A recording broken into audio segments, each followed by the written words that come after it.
for something completely different.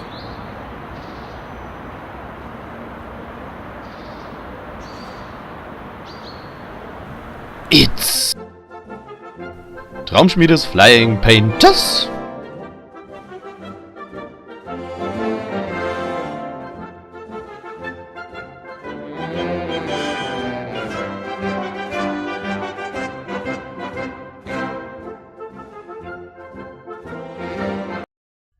Welcome to door number 5.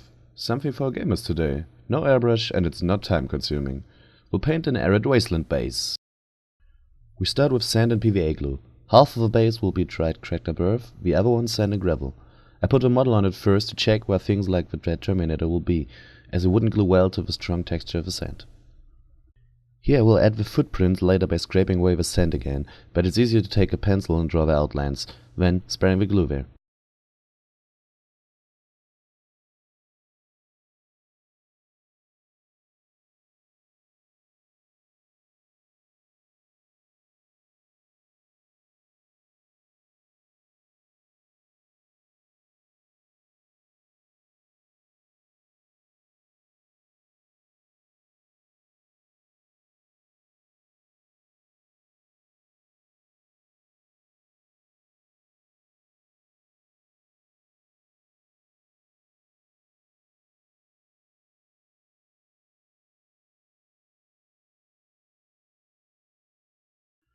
Now we prime the sand area with Mornfang Brown.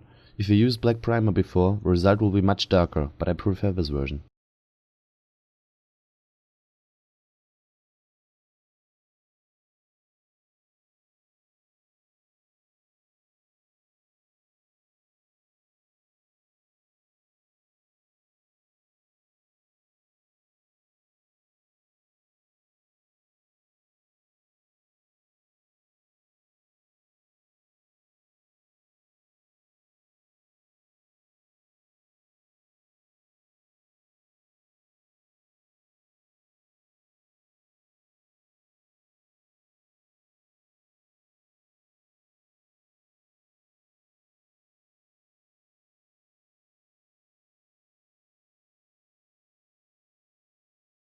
Now I dry brush the sand with the Mesi Desert to add a first highlight.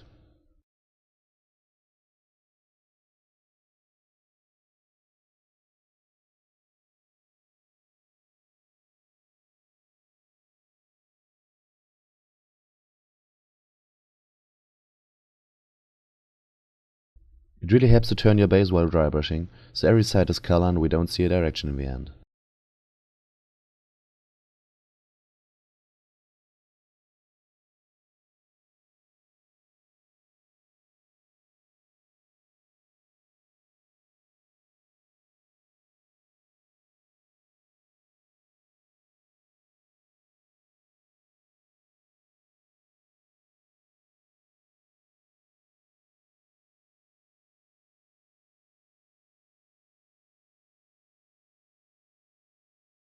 Next we'll wash the sand with Aggress Earthshade.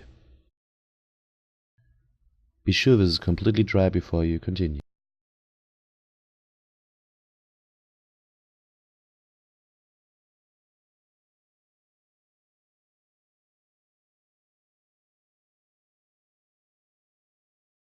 Next we'll add another dry brush with Elysian Green to indicate some moss.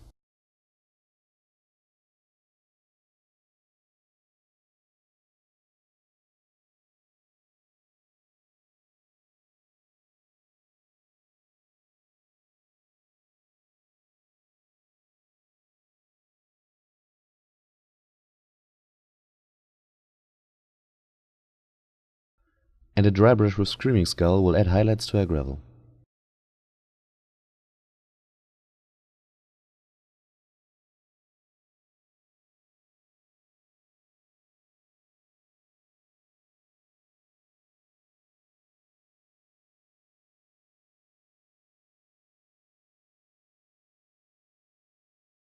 The area for the cracked earth is primed with Rhinox Hide. A color underneath our cracking color will help the earth stick to the base.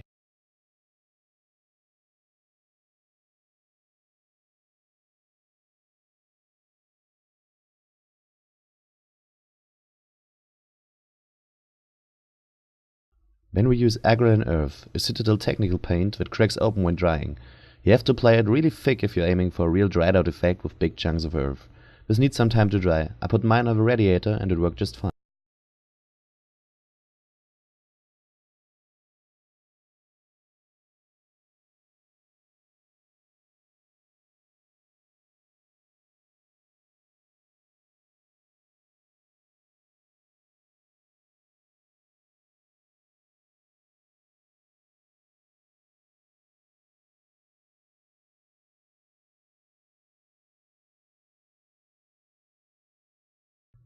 We wash the cracked earth using Seraphim sepia to make the cracks stronger and tone everything to match better with the sand.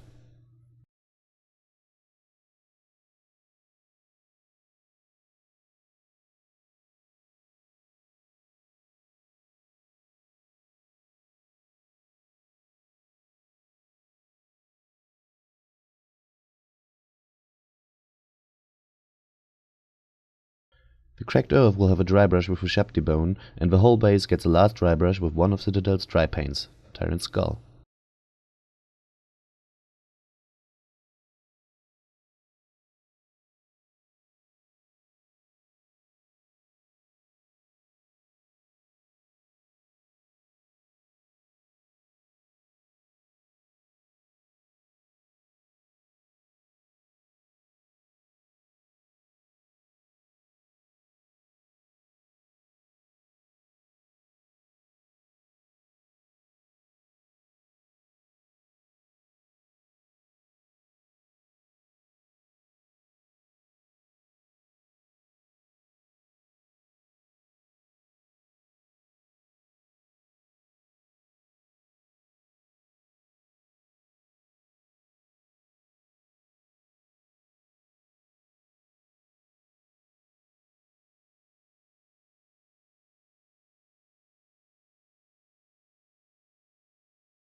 If you want to add further detail, apply some spots of grass.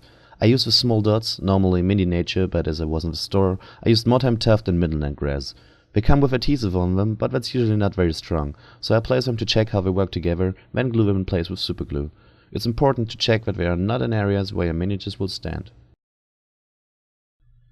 The bigger ones won't look good on the sand area, as the texture won't let them settle and you will see free space under them in some parts.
And that's our finished base. Normally I'm not a flat base with sand guy, but much is going on in these. They are fast and I don't have to convert them. They are perfect for armies, or in my case, are new RPG miniatures. Hope you have fun trying this.